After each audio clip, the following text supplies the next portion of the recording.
Hello guys, ഇന്ന് നിങ്ങളെ ഞാൻ കാണിക്കാൻ പോകുന്ന ഒരു മാംഗോസ്റ്റീൻ മരമാണ്. ഇതാണ് നമ്മുടെ വീട്ടിലെ മാംഗോസ്റ്റീൻ മരം പൂത്തിരിക്കുന്നത്. അപ്പോൾ ഇതിൻ്റെ സവിശേഷതകൾ ഇതാണ് നമ്മൾ പറഞ്ഞ ആ മരം. ഇതിന് ഏകദേശം 5 വയസ്സുണ്ട്. അതായത് 5 വയസ്സിൽ കായ്ച്ചു. ഇപ്പം ഇതിന് 6 വയസ്സുണ്ട്. 5-ാം വയസ്സിൽ കായ്ച്ചു തുടങ്ങിയതാണ്. ഇപ്പം ഇതിന് 2 കൊല്ലമായി. അതായത് കഴിഞ്ഞ കൊല്ലമാണ് ആദ്യമായിട്ട് കായ്ച്ചത്. ഈ കൊല്ലവും കിട്ടി. കഴിഞ്ഞ കൊല്ലം ഏകദേശം ഒരു 10 എങ്ങാണ്ടേ കിട്ടിയുള്ളൂ. അതിൽ കുറച്ച് ലേറ്റ് ആയിപ്പോയി. അതായത് നല്ല മഴയൊക്കെ വേണതുകൊണ്ട് ഒരു 6-7 നമുക്ക് പഴമായിട്ട് കിട്ടിയുള്ളൂ. ബാക്കിയെല്ലാം പൊഴിഞ്ഞു പോയി. കാരണം ഇത് വലിയ മഴ വന്നു കഴിഞ്ഞാൽ പിന്നെ ഇതിന് ഒരു രുചി ഉണ്ടാവില്ല. നമുക്ക് തിന്നാനൊരു മടുപ്പായിരിക്കും, ഇത്തരം പുളിയുള്ള സാധനം ആയതുകൊണ്ട്. പക്ഷെ ഇതിന് അത്യാവശ്യം ഇതൊരു കൊടംപുളി ഫാമിലിയിലായതുകൊണ്ട് ഇതൊരു പുളിയായിട്ടുള്ളൊരു സാധനമാണ്. നമുക്ക് ഈ ഒരു ടൈമിൽ കിട്ടുവാണെങ്കിൽ നല്ലതായിരുന്നു, ഈ മാർച്ച് ഏപ്രിൽ മെയ്യില്. ഇത് പക്ഷേ മെയ് ജൂൺ ആ മഴ അങ്ങ് ഭയങ്കര ശക്തിയാവുന്ന ടൈമില് ഭയങ്കര തണുപ്പായത് കാരണം നമുക്കിത് അത്ര തിന്നാൻ പറ്റില്ല. പക്ഷെ തണുപ്പ് കുറവുള്ള ഏരിയകളിലേക്ക് നല്ലപോലെ തിന്നാൻ പറ്റുമായിരിക്കും. പക്ഷെ നമ്മുടെ ഇവിടെ കുറച്ച് തണുപ്പ് കൂടുതലുള്ള ഏരിയ ആയതുകൊണ്ട് ഇത് അങ്ങനെ തിന്നാൻ അത്ര ടേസ്റ്റ് വരുന്നില്ല. കാരണം ജൂൺ ജൂലൈ ഒക്കെ ആയി കഴിയുമ്പോൾ ഭയങ്കര ഇതാ. പക്ഷെ അതിനു മുമ്പ് നല്ല വെയിലുള്ള ടൈമിൽ കായ്ച്ചു കിട്ടുവാണെങ്കിൽ നല്ലപോലെ തിന്നാൻ പറ്റുന്നതാണ്. ഈ പ്രാവശ്യം ഈ സൈഡ് കൊണ്ട് കായ്ച്ചിട്ടുണ്ട്. ഇത് കൂടുതലും തണലുള്ള ഏരിയകളിലാണ് ഇതിന്റെ കാ കണ്ടുവരുന്നത്.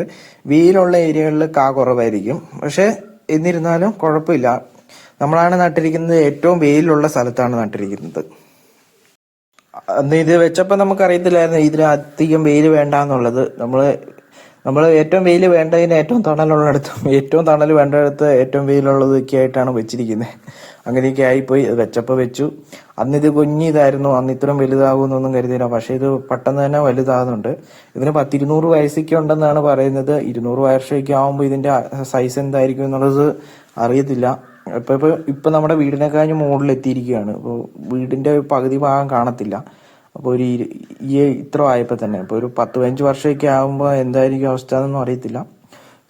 ഇതിന് ഓരോ വർഷം കൂടുന്തോറും കായുടെ എണ്ണം കൂടി കൂടി വരും. ഇപ്പോൾ ഒരു 10 വയസ്സൊക്കെ ആകുമ്പോൾ ഇത് നിറച്ച് കാ പിടിക്കുന്ന ആ ഒരു സിസ്റ്റത്തിലോട്ട് എത്തുള്ളൂ. ഇപ്പോൾ 10 വയസ്സാകാത്തത് കൊണ്ടാണ് ഇത് അധികം ഇങ്ങനെ എറിഞ്ഞ് കായ്ക്കാത്തത്. അപ്പൊ അത്രയും വയസ്സെങ്കിലും ആകണം. കാരണം ഇതിന് ആയുസ് കൂടുതലുള്ളത് കൊണ്ട് ഇതിന് കായ്ക്കാനായിട്ടും ഭയങ്കര ലേറ്റ് ആവും. പിന്നെ ഇതിന് ഗ്രാഫ്റ്റിംഗ് തൈകൾ വളരെ കുറവാണ്. ഗ്രാഫ്റ്റ് ചെയ്താലും ചില തണ്ടുകൾ മാത്രമേ പിടിക്കുള്ളൂ. ഇതിന് നേരെയുള്ള തണ്ട് കിട്ടൂല, ഇങ്ങനെ കമന്നു പോകും. അതുകൊണ്ടാണ് ഗ്രാഫ്റ്റിംഗ് തൈകൾ വളരെ കുറവായിട്ട് കിട്ടുന്നുള്ളൂ. ഇപ്പൊ നിങ്ങൾ കാണുന്നത് എന്റെ വീടിന്റെ അടുത്തുള്ള തൊട്ടപ്പുറത്തെ വീട്ടിലെ ഒരു മാംഗോസ്റ്റിനാണ്. 2 മാംഗോസ്റ്റിനുണ്ട്. ഈ മാംഗോസ്റ്റിന് കഴിഞ്ഞ കൊല്ലം കായ്ച്ചില്ല. കഴിഞ്ഞതിന്റെ മുമ്പിലത്തെ കൊല്ലമാണ് ഇത് ആദ്യമായിട്ട് കായ്ച്ചത്.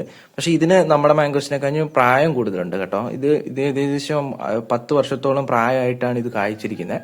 അതുകൊണ്ട് തന്നെ ഈ കൊല്ലം കഴിഞ്ഞ കൊല്ലം കായ്ക്കാത്തോണ്ടാണോ ഈ കൊല്ലം എന്നറിയത്തില്ല, ഈ കൊല്ലം നല്ല രീതിയിൽ ഇതിൽ കാ പിടിച്ചിട്ടുണ്ട്. ഇതിന്റെ അപ്പുറത്തെ സൈഡ് കൊണ്ട് നിറയെ കായുണ്ട്.